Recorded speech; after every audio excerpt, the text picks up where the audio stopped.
Hello అందరికీ. ఈ ఎండాకాలం ఎంతో చలవ చేసే సేమియా సగ్గుబియ్యం పాయసం ఈ విధంగా ఒకసారి ట్రై చేయండి. ఫస్ట్ హాఫ్ గ్లాసు సగ్గుబియ్యాన్ని మంచిగా 3 సార్లు కడిగి గంట పాటు నానబెట్టుకోవాలి. ఇందులో వాటర్ పోసుకొని గంట పాటు నానబెట్టుకోవాలి. ఇంతలోపు ఈ బౌల్లో 2 గ్లాసుల నీళ్లు పోసుకొని మరిగించుకోవాలి. సగ్గుబియ్యం మంచిగా నానిపోయాయి. గంట తర్వాత ఈ విధంగా నానాలి.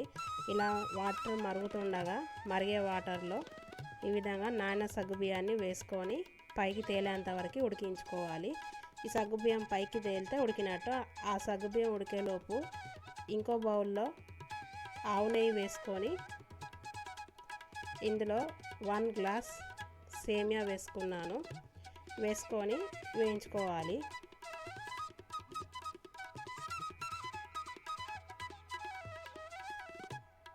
ఈ విధంగా వేగాలి. వేగాక స్టవ్ ఆఫ్ చేసేసుకోవాలి.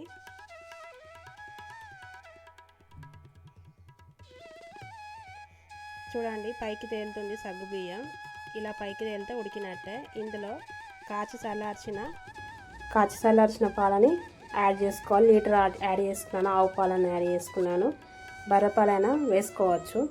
ఈ విధంగా పోసుకున్నాక ఇలాచీ పౌడర్ ఈ విధంగా కచ్చాపచ్చగా దంచి వేసుకోవాలి. మంచి స్మెల్ వస్తుంది. తర్వాత ఇందాక వేయించుకున్న సేమియాని ఇందులో వేసుకొని ఒక 5 నిమిషాల పాటు ఉడికించుకోవాలి. సేమియా మరీ ఎక్కువగా ఉడకద్దు, డబుల్ షేప్లో అయ్యేంతగా ఉడికించద్దు. దీన్ని ఒక 5 నిమిషాలు ఉడికించుకోవాలి.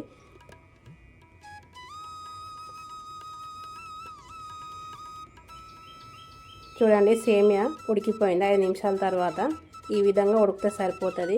చూడండి, ఇట్లా బ్రేక్ చేస్తే బ్రేక్ కావాలి. స్టవ్ ఆఫ్ చేసేసుకోవాలి. ఆఫ్ చేసుకొని కంప్లీట్గా చల్లారాలి.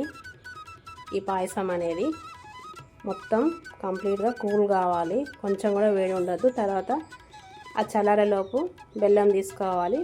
బెల్లం తీసుకొని ఈ విధంగా ఒక పావు గ్లాస్ నీళ్లు పోసుకొని బెల్లాన్ని కరిగించుకోవాలి స్టవ్ మీద. ఈ విధంగా కరిగాక స్టవ్ ఆఫ్ చేసేసుకోవాలి.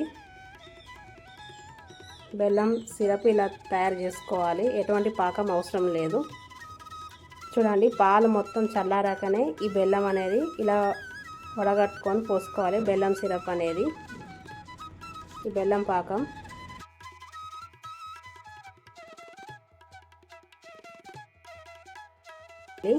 ఈ బెల్లం పాకం వేసుకున్నప్పుడు ఈ విధంగా ఒక దగ్గర కాకుండా చుట్టూ తిప్పుతూ వడగట్టుకుంటూ వేసుకోవాలి ఈ పాకాన్ని. తర్వాత ఒక గిన్నెలో ఆవు నెయ్యి వేసుకొని అందులో అన్ని డ్రై ఫ్రూట్స్ వేసుకోవాలి. నేను ఎండు ఖర్జూర, ఎండు కొబ్బరి, క్యాషూ నట్స్, బాదం వేసుకున్నాను. వేసుకొని వేయించుకోవాలి.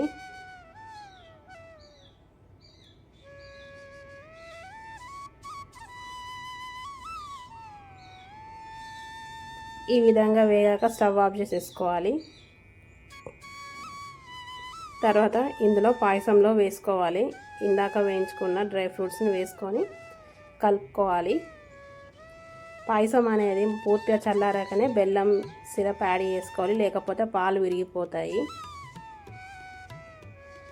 ఈ విధంగా కలుపుకున్నాక తింటే చాలా టేస్టీగా ఉంటుంది. ఎండాకాలం నీరసం కూడా రాకుండా ఉంటుంది ఇలా పాయసం చేసుకొని తింటే.